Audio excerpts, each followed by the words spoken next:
이렇게 얘기해주고 있거든요. 첫째, 친구가 되어주어야 한다는 것입니다. 동료가 되라는 게 아니에요. 너 걔 뭐 이렇게 이렇게 맞짱처럼 이렇게 격 없이 너무나 이렇게 예의 없이 그냥 그런 동료처럼 아니면 그렇게 쉽게 이렇게 대하는 것이 아니라 친구에 담겨져 있는 뜻은 관심을 가지고 귀를 기울여주면서 그렇게 관계를 쌓아가는 것, 거기에는 사랑이라는 것, 우정이라는 것, 정이라는 것, 그런 애정이 들어가겠죠? 그런데 그런 것들은 어떨 때 일어나니까 가장 큰 거는 함께 시간을 보낼 때, 시간에 비례하는 것, 사람의 관계의 그 깊이. 그래서 효과적인 가르침, 기술, 방법, 그리고 또한 엄청난 좋은 자료보다 이러한 관계가 쌓일 때 아이들이 작은 한마디도 귀가 열리게 되는 거고, 작게 말해도 들으려 하는 거고, 대충 말해도 오롯이 잘 듣게 옳게 들을 수 있다는 것이죠. 근데 우리는 좀 더 많은 것을 좀 더 제대로 이렇게 가르치는 거를 더 먼저 생각할 수가 있는데, 항상 먼저는 친구가 되어주는 것이다, 관계를 쌓는 것이다 라는 것을 기억하면서 그 밑바탕은 신뢰를 구축해야 된다는 거죠. 서로 저 선생님의 얘기는 들을만해, 들어서 나쁠 것 없어, 그래서 나에게 도움이 되고 괜찮아 라는 마음이 가야지 된다는 것이죠.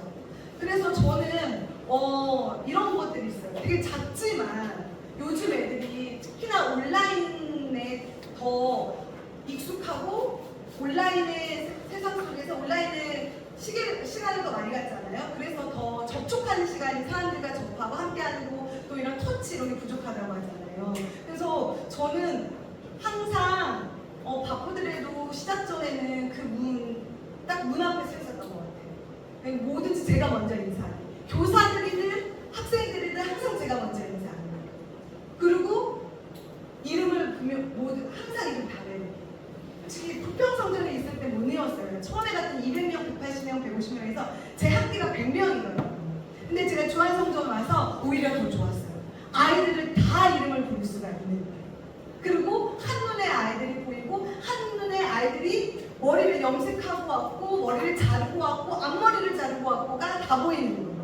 그런데 그거 하나 되게 작지만 얘기해주는 게 아이들 엄청 좋아하고, 오늘도 제가 교회 나오면서 한 목사님이 나갔다 들어오셨는데 머리 자르셨네요 이러면서 우리 가족 말고 아무도 얘기 안 해줬다고. 저희 교회 그 사무실에 30-40명 있거든요. 저는 머리 이렇게 길렀는데 반도 자르고 갔는데 오후에 2명 얘기했나? 이러면서 그런데 저는 좀 사람 못 알아보고 그럴 수 있지만 이러려고 노력하는 것도 중요한 것 같아요. 그거 아니면은 괜히 빨간색 입고 오늘 빨간색 키 없네? 막 이런 것도 있잖아요. 굳이 어떤 되게 깊은 얘기를 나누려고 보다도 그런 식으로 이 사람 귀찮죠? 뭐 이렇게 대답하고 대답 안 할지 몰라도 무조건 한마디 걸고 가는 거죠. 그래서 그리고 얘들 대답 안 하니까 저는 이제 별로 대답 안 들었어요. 잘 있었어? 그리고 가고 뭐 했어? 밥 먹었어? 안 들어요. 그냥 가면은 이렇게 듣다 보면 어떤 애가요? 진짜 대답도 없고, 또 부모님도 어머님은 이제 베트남 분이고 아버지는 그랬는데, 그래서 그 형제가 다녔는데도 그렇게 모든 걸 참여하지 않았어요. 근데 걔가 어느 순간부터는요, 저 끝에 항상 혼자 앉았어요. 근데 계속 모르는 그 뭔가의 눈빛이 자꾸 보여요. 자기 여기 있으니까 와서 한마디 달라고 걸어라. 그래서 그 아이를 보면서 그냥 반응이랑 우리가 받을 거 생각하지 말고 그렇게 꼭 애들 이름은 꼭 불러주고, 그리고 그런 아이들 저도 관심 없는데 애들 이렇게 휴대폰 보고 있으면 오히려 가서 무슨 게임 하느냐, 이거 누구랑 하는 거야, 혼자 하는 거야, 그래서 넌 레벨이 얼마 되고, 그래서 이런 것들 그냥 한번 그냥 물어봐주고 가고 이렇게 건들려고 많이 노력했던 것 같고, 그래서 저는 혼내기도 많이 혼내요. 설교 때 한마디도 못해요. 정말 떠들면은 하나님의 말씀을 방해하는 자는 뭐지? 사단 말이야. 그게 되고 싶어? 막 그래서 한 번은 봐줘, 2번은 진짜야 돼. 저는 좀 그랬는데도 이게 아이들도 사람이 다 영물이라고 하지 않습니까? 근데 얘기하거나 나를 좋아하거나 나한테 관심이 있는 사람이 혼내는 거는 솔직히 그렇게 애들이 거부감이 없어요. 그래서 저는 그렇게 해놓고 이거는 내가 나쁜 걸 줄 수가 없어서 그래. 이렇게 너네 한 번 떠들지 나중에 1분 떠들다가 다음 주에 10분 떠들고 다음 주에 1시간 계속 떠들게 된다? 그게 좋은 것 같아? 막 이러면서 나중에 끝나고도 얘기하지만 꼭 먼저는 관계를 쌓아야지 그 다음에 뭘 지시도 할 수 있고 전달할 수 있다는 것입니다.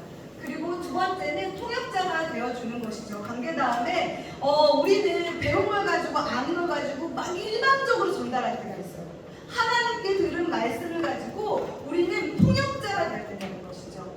아이들의 언어와 입장, 배경도 우리가 이해하고 그 문화도 파악하려고 노력하면서 친숙해지고, 그래서 말도 안 되게 막 줄임말 쓰거나 애들 용어 쓰면 되게 우수하고 싫어하는데 그래도 뾰족하면서 저도 잘 안 이어져가지고 되게 아는 척하면서 메모장에 적어가요. 그래서 그렇게 보면서 얘기하고, 그래서 무조건 아이들한테 맞춰줄 필요는 없지만 우리가 무조건 우리의 수준에서 하나님이 주신 말씀을 그냥 일방적으로 전달할 때는 버려지는 부분이 더 많을 수 있다.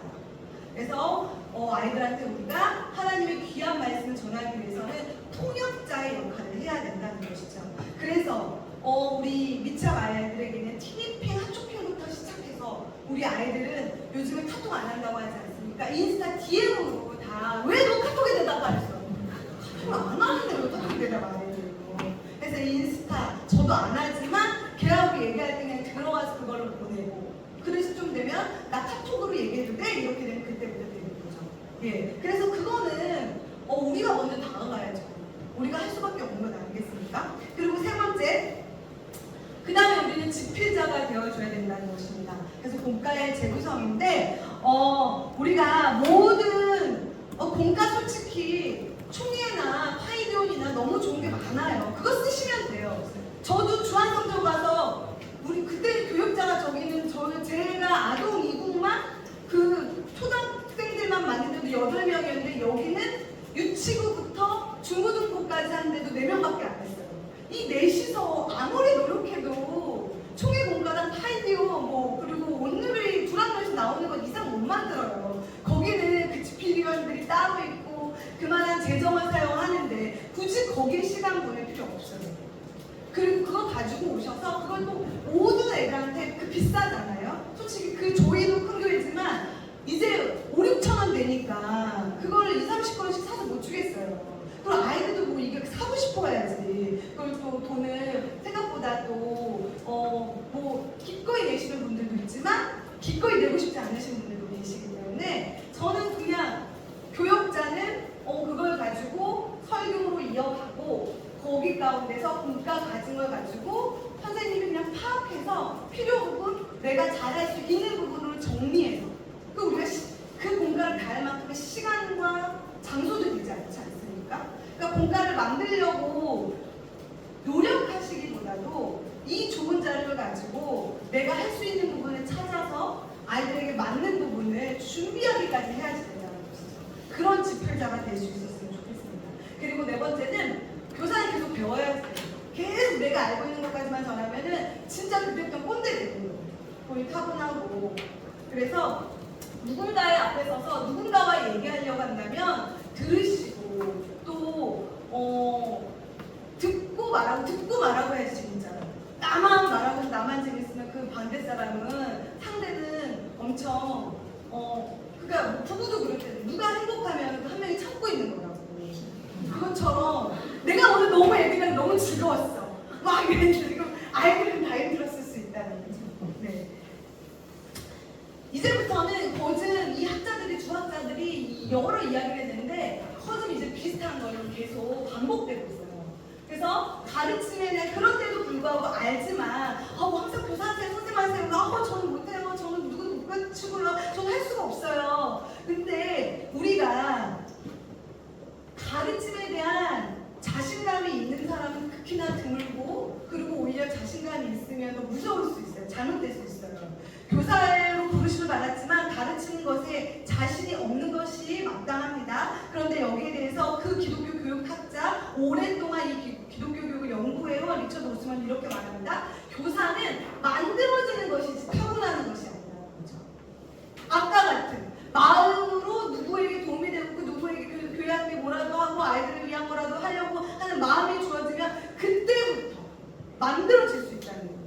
왜냐하면 우리는 그냥 교사가 아니라 하나님이 세우신 교회의 교회학교 교사잖아요. 그러니까 교장이 위에 목사님이시면 그 위에 계신 분이 하나님이시기 때문에 하나님이 만들어 가시는 부분에 대한, 그러니까 나를 보지 않고 하나님에 대한 가능성을 보고 또한 우리가 교사의 입장에 서야 된다는 것이죠. 여기 제가 여쭤보고 싶어요. 어릴 적에 교회 학교 안 나와보신 분 있으세요? 저만 손들었죠. 저밖에 없어요. 저는 어릴 적 교회를 다녀본 적이 없어요. 그래서 저는 항상 그게 마음에 걸렸어요. 근데 전 대학부터 교회를 다녔거든요. 가자마자 교사가 됐어요. 끌려가가지고 없으니까 못 모르니까 데려간 거예요. 교회 학교에서 잘하는 애들이 기차 핀들이 안 가더라고요. 그래서 저를 갔는데 성경학교부터 갔는데 엄청 힘든 걸 시키는 거고 만들거든. 저 뭐 했냐 첫날 1학년부터 6학년까지 있었는데 1학년 2학년을 다 시켰어요.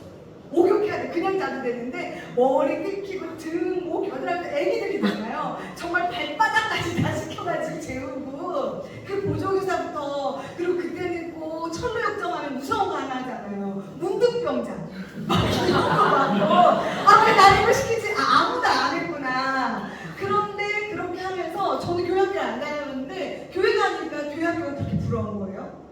이 애들이 너무나 부럽다.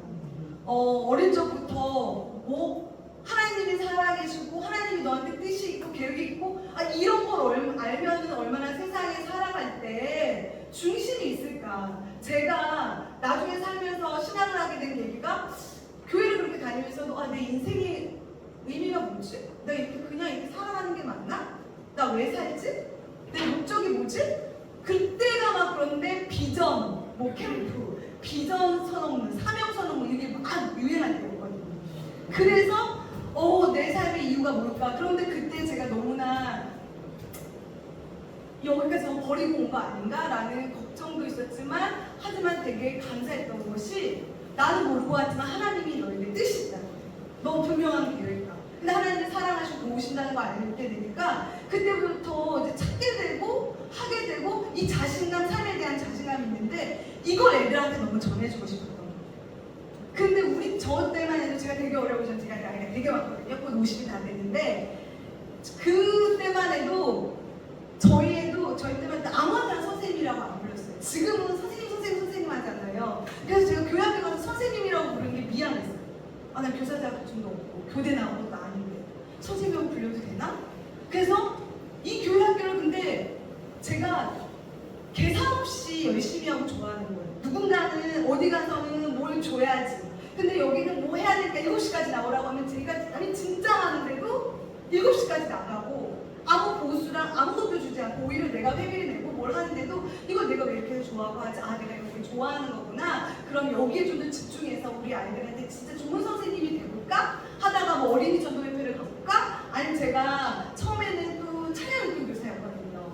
그래서 그러면은 파이디온에 가가지고 막 이런 강습에 배우고 이랬는데도 채워지지가 않는 거예요. 그러다가 어쩌다가 저희 교회 전도사님이 그때 당시 아동부 전도사님이 그럼 기독교 교육 할래요? 근데 갑자기 성강처럼 빛이 오고 한 여름날에 생수를 먹더니 정말 확 이렇게 내려가면서 저도 그렇게 저 그거 할래요. 그런데 지금까지 제가 직장을 계속 다녔기 때문에 그리고 29이라는 나이였단 말이에요. 그래서 그냥 교회학교 교사가 좀 더 아이들한테 도움이 되고 정말 그럴싸한 교사, 도움이 되는 교사가 되고 싶어서 지금의 삶에 무언가를 하나 더 배워서 하고 싶었는데 이거는 삶을 아예 바꿔야 되는 일들이거든요. 그래서 고민하는데 어떻게 고민했냐? 이게 내가 지금의 삶을 그냥 회피하고 피하고 싶고 이게 조금 더 지루해져서 이런 게 아닌가 싶어서 그 해 교회의 모든 여름 성경학교, 청년부 수련회까지 다 가고 다 섬기고 그래도 좋으면 내가 가는 거다. 이 기독교 교육을. 그랬는데 진짜 유치부부터 청년부까지 갔는데 저는 목사님들 월요일이라도 쓰지만 진짜 그때 아시잖아요. 우리 권사님들이랑 청년들 월요일까지 다 나오고 하물며 제가 대학 다닐 때는 이 교회학교 할 때 월요일 수업을 다 뺐어요. 주일날 늦게 가니까. 그런데 그때는 그런 마음도 없었는데 이 교양도가 그렇게 좋았던 것 같아요. 그래서 저는 교양도에 경험도 없었는데 좋으니까 제가 잘하더라고요. 그러니까 좋으니까 잘할 수밖에 없는 건데 좋으니까 노력하게 되더라고요. 뭐 하나를 더 보려고 하도 그런 걸 찾다가 기독교 교육까지 간 거고 그렇게 하다 보는데 그런데 결국 가장 큰 변화는 그러한 저는 그래서 열심과 열정은 항상 있거든요. 그래서 되게 막 뭘 많이 준비하고 이렇게 했는데 크게 변화되고 성과가 날 때는 그런 노력과 다양한 재능과 기술과 화려한 것들이 아니었어요. 딱 기도였어요. 진짜 제가 대학교 2학년 저도 교회학교 안 나와서 교회 다닌 지도 얼마 안 됐는데 공부를 엄청 공부를 열심히 해갔어요. 그리고 애들을 4학년을 맡았어요. 4학년을 딱 줬는데 4명 있어요. 아직도 기억. 진아, 지수, 지훈이, 은주. 아직도 이름이 기억나는데 이 4명이 있는데 다들 지나가서 신들어서 내려고 애들이 30분을 그러니까 다 끝났는데 제가 저쪽에 앉아가지고 예배실 구석에 앉잖아요. 공간도 없는데 거기 앉아가지고 막 가르치는 거예요. 무슨 애들이 신학대학을 보내려냐고 정말 열심으로 막 가르쳤는데 지수라는 애가 꼭 하나가 삐딱선 타는 애 있잖아요. 막 먹어도 애들 나랑 막 일부러 이렇게 먹고 그리고 걔들 다른 애들은 되게 다 좀 예쁘고 뭐 집안도 뭐 그렇지만 좋고 막 다 반듯하고 막 이랬어요. 그리고 착하기도 하고 믿음도 좋고. 근데 이 지수라는 아이의 가정은 솔직히 그 가장 좀 열악했고 가장 반듯하지 못했고 그러니까 제 안에도 얘네들은 항상 예쁜 거예요. 그러니까 쟤는 문제예요. 그런데 매번 듣는 거에서 티는 안 나지만 티가 안 날 수 있겠어요? 걔도 느껴지니까? 그래서 그렇게 내가 열심히 가르치고 이런 데서 언젠가부터는 하도 뭐 기도만 이런 얘기 하니까 이제 기도했어요. 이제 막 저도 막 거기 앞에서 막 마음 양심에 걸린 거죠. 그때 믿음보다도 똑같이 살아야 되는데 그게 안 되고 집만 보면 자꾸 목소리가 툴툴대게 되고 떡볶이를 먹어도 걔 제일 끝에 앉히게 되고 막죽 먹고 이런 것도 막 근데 너무 신기한 게 한 달인가 기도했는데 내가 너무 열심히 갑자기 깔끔한 막 삐딱선도 안 치고 내내 버리면서 그렇게 됐고 제가 이제 그런 경험을 기도하면 내 마음이 바뀌었을지 걔를 바뀌었을지 정말 아직까지도 그때가 너무 신기해. 그래서 다시 떡볶이 먹으러 어쩔 수 없이 가는데 지수가 너무 예의가 바른 거예요. 너무 깨끗이 먹고 너무 문제 안 일으키고 그리고 이제는 주한성교회에 국장으로 갔을 때 이제는 나만 솔직히 전문가가 없어. 그래 나 좀 인정받고 잘해. 그래 갔는데 이름도 사랑인데 이 사랑이가 계속 아니요 하는 거야. 사랑인데 왜 그러지? 근데 그 또래 애들이 또 다 엘리트, 또 다 너무 예뻐, 다 율동팀인데 얘는 그 중에도 우두머리고 약간 리더십이 있는데 제일 부끄러워 안 하고 뭘 하는 얘는 막 이렇게 하고 이쁜데 얘는 잘 못하기도 해. 그래서 뭔가 시킬 때 얘네들이 좀 해야지 본인들 모델로 뭔가 저도 제시할 이렇게 하면 돼 하는데 얘가 하기도 싫어하는 것 같고 잘 못하니까 이거 따라하면 안 되니까 다른 애들 시키면 또 거기에 대해서 또 나는 안 했냐고 엄마한테도 얘기하고 막 이러가지고 막 이랬어요. 그래서 그 선생님도 그렇고 사춘기인지 모르겠지만 사랑이가 너무 예민한 자기도 오늘 사랑이랑 2시간을 이야기하고 다른 애들이랑 얘기도 못했다 막 이러고 그때 다시 지수가 생각나서 웬만하면 내가 컨트롤할 줄 알았는데 예수 사랑이를 기도했는데 사랑이가 그렇게 기도하고 2달, 3달 됐을 때 사랑이가 갑자기 몽글몽글한 눈빛이 돼가지고 이제는 시키지 않고 내가 뭘 부탁해 이러면서 애가 갑자기 달라지는 거예요. 그러니까 모든 것들에 있어서 우리가 이렇게 노력하고 준비하는 건 중요한데 가장 1번은 기도. 근데 그게 사랑하려고 하는 거잖아요. 걔를 바꾸고 어떻게 가르쳐서 걔를 뭐 갱생시키려는 것이 아니에요. 네, 그래서 저희가 뭘 하면서 항상 뭐를 하면서 제가 제일 싫어하는 말이 기도하라는 무슨 매뉴얼 따르고 시작 전에 기도하고 무슨 식순처럼 또 끝나고 기도하고 뭐 하나님 못 알아들으시는 것도 있는데 이게 이제 조급하고 이런 경험이 있으니까 이렇게 기도하게 되고 뭐 하다가도 쑥 가서 또 정말 죽을 듯이 저도 기도하게 되고 이러더라고요. 그러니까 기도하시면 솔직히 다 돼요. 네. 그래서 가르침에 대한 자신감이 없더라도 그 기도 붙잡고 사랑하려는 마음으로 노력하면은 우리는 교사가 된다는 것이죠. 그래서 교사에 또한 사역, 우리는요 선물 포장하는 사람들이잖아요. 하나님이 주시는 말씀이 이미 너무나 완벽한 선물이에요. 그걸 내가 우리 아이들이 남자면은 좋아하는 초록색으로 해주고 이 여자아이들이면 리본 묶어주고 그런 것들을 그거 아니다. 받았을 때 기대하고 기뻐할 수 있도록 받아줘. 그 정도면 우리도 할 수 있지 않을까. 이미 완벽한 선물이 준비되었다는 걸 가지고 내가 할 수 있는 부분에 노력하면 우리는 교사가 될 수 있다는 것입니다. 그래서 교사가 되기 위한 두 가지 그런데 유의점이 있다. 리처드 오스머 박사가 말했습니다. 분명한 목적 의식을 가지고 있어야 된다. 그러니까 우리가 아까도 다 똑같은 말 계속 드리는 거예요. 학교이나 학원과의 교육과의 차이잖아요. 성적을 올리거나 지식을 높이거나 이 아이가 되게 성격적으로 뭐 많이 알고 뭐 기도 술술술술 엄청 잘하고 뭐 창세기도 뭐 몇 점부터 쭈르륵 외우고 이런 아이를 만드는 게 아니잖아요. 뭐 수학의 내용을 가르치듯이 확실히 딱 보면 풀 수 있을지 성경을 그렇게 아이들에게 알려주는 것이 아니라 이 아이가 하나님을 만나고 믿을 수 있도록 그 아이의 신앙을 위해서라는 것이죠.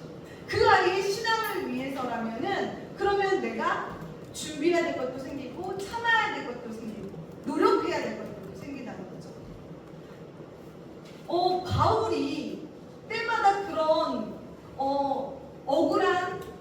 억울함을 누명을 쓰고 또 그렇게 모함을 받고 협박을 당하고 뭐 그렇게 하면서 끌려갔지만 항상 그때마다 맞대응하지 않았거든요. 따져들면서 너 내가 언제 그랬어? 와서 하나하나 보자고 이러면서 싸우지 않았잖아요.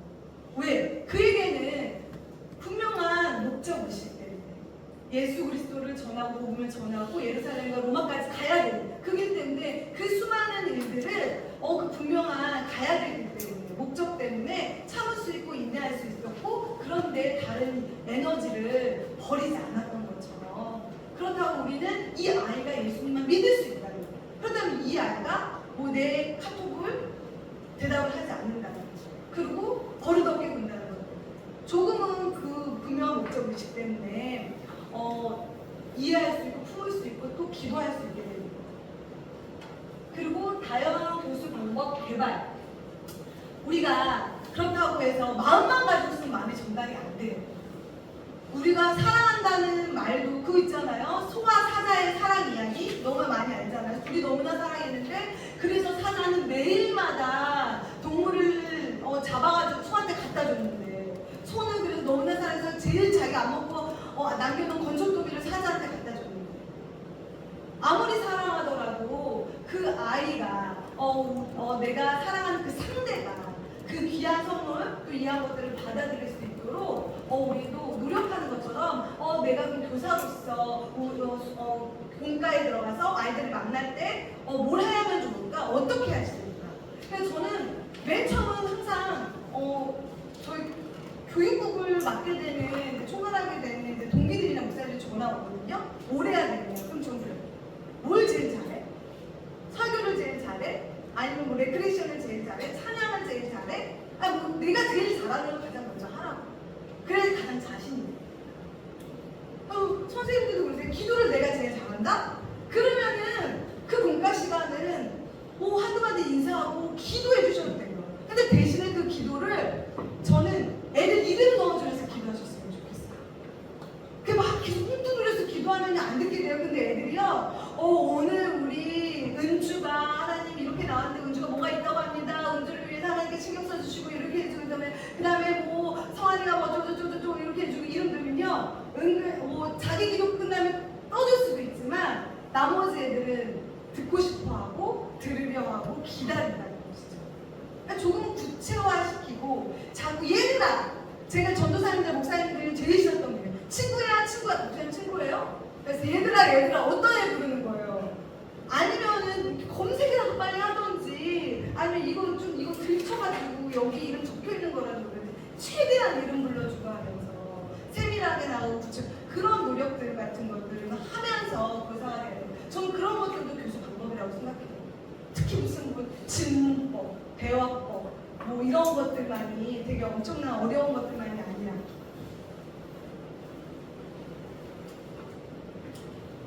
그래서 우리가 교회 교육의 목적으로 신앙이 일깨워지고 얘들이 그 일깨워졌을 때 그래 그 믿음대로 살아가면 돼 라는 응원, 그 지원을 받고 그렇게 살아갈 수 있도록 도전할 수 있는 그 장을 만드는 것이 바로 교회 학교의 장이고 나와 우리 아이들이 만나는 그 시간이에요. 나는 이 아이가 믿음을 가지고 믿음대로 살아갈 수 있도록 알려주기도 하고 응원도 해주고 옆에서 또 도전할 수 있도록 밀어주는 이 목적을 가지고 내가 그 자리에 선다라는 항상 분명한 목적의식을 가지고 가셨으면 좋겠어요. 그러면은 또 한 번 말씀드리지만 그럼 내가 뭘 도와줘야 될까? 뭘 해줘야 될까? 걔게 필요한 게 뭐였지? 라는 게 생각되고 그러려면 간식을 좀 볼 수밖에 없는 거고 그럼 또 더해서 내가 다 못해주니까 기도할 수밖에 없는 거고 이미 우리가 다 아는 것들을 놓치지 않고 할 수 있다는 것이죠. 대신에 이제는 제가 총괄을 전체적으로 국장원을 하고 전 이제 부서를 바라보면서 그래도 포인트를 삼아서 가르쳐야 되는 게 있지 않을까. 그러니까 기독교 교육을 좀 배우면서 저는 이렇게 보았어요. 제가 다 맞지는 않을 수 있지만 저는 영유아 때는 뭐 그때 애들한테 교리를 가르치거나 넌 하나님을 어떻게 생각해?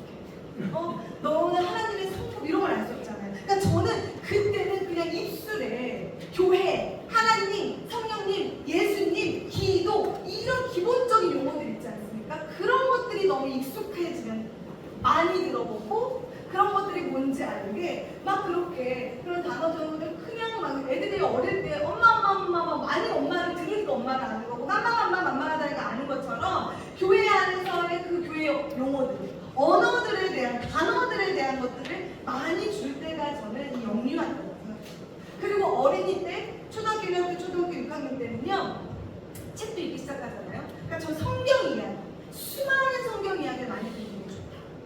그래서 오병이어기를 듣고 그 다음에 베드로가 무리를 걷는 것을 듣고 수많은 성경의 이야기들이 많은 소스로 들어와야 돼요.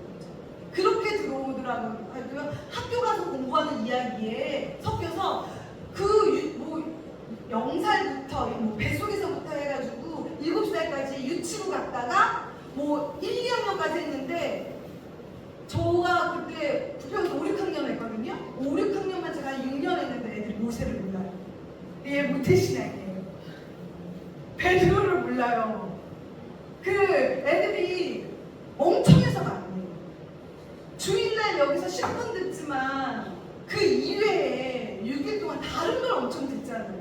덮이는 거예요. 중요도도 없으니까 외워야 될 것들에 가려지는 거예요. 그러니까 저는 엄청나게 많이 소스로 주어져야지 됩니다.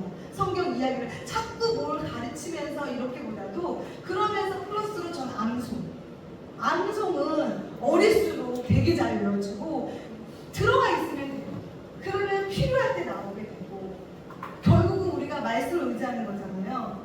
그러면은 기도할 때도 이 말씀이 떠오르고 이 말씀을 붙들고 기도하다 보면 기도가 뭐 표현이 부족하게 되더라도 더해지게 되고 힘이 있어지고 그러니까 하나씩 뭐 한 번에 다 쌓으려고 하지 말고 이렇게 되고 여기서 신앙적으로 들었던 성령님 하나님 예수님 있으니까 살일체 몰라도 거기 안에서 뭐 성령님이 언제는 나오고 성경 이야기에서 언제는 예수님이 나오고 언제는 하나님이 나오더라도 그렇게 듣다가 이제 청소년에 갔을 때 내가 왜 이걸 믿어야 됐을 때 이제 그런 좀 교리적인 거죠. 하나님 혼자 너와 함께 하시고 입만 하면 임하시는 하나님이 그럼 떠나지 않으시고 이런 것들이 있을 때 이제 걔가 외로울 때 이게 부드러지겠어요. 근데 그때 언제 들어있었어? 그 엘리야가 그렇게 홀로 있을 때도 하나님 그를 바라보면서 그 엘리야를 먹이시고 입히시고 돕으시잖아요. 떠나지 않으시더라고요. 그때 것들이 이제 이렇게 연결돼서 그때 종합적이 될 수 있다. 그래서 저는 그래서 뭔가를 만들거나 집필할 때도 거듭 영유아 애들을 그리면서 그런 성령님, 예수님, 하나님, 교회를 그려보세요 하면서 그런 단어적인 거에 대한 이해를 추구했고요. 그 여기는 성경 이야기에 대한 것들 항상 본문을 되게 많이 동화처럼 많이 줘서 제일 많이 얘기했어요. 그리고 청소년은 계속 많이 질문하죠. 많이 대답하지 말고 그래서 내게 하나님은 어떤 하나님이야? 그래서 이 하나님을 들었을 때 네 느낌은 어때? 막 이러면서 좀 하나님한테 개인적으로 다가갈 수 있고 네, 제가 이렇게 포인트를 주고 뭔가를 짜고 계획할 때는 이러한 방식 영유아 아이들한테는 그래 하나라도 더 교회적인 용어를 알려주기 위하면은 목적을 두고 그럼 어떻게 해야 될까? 네, 이렇게 교회를 만들어보자 이러면서 그렇게 저는 준비하고 정리하고 했습니다. 6분이 늦었어요. 13분만 쉬시고 다시 뵙도록 하겠습니다.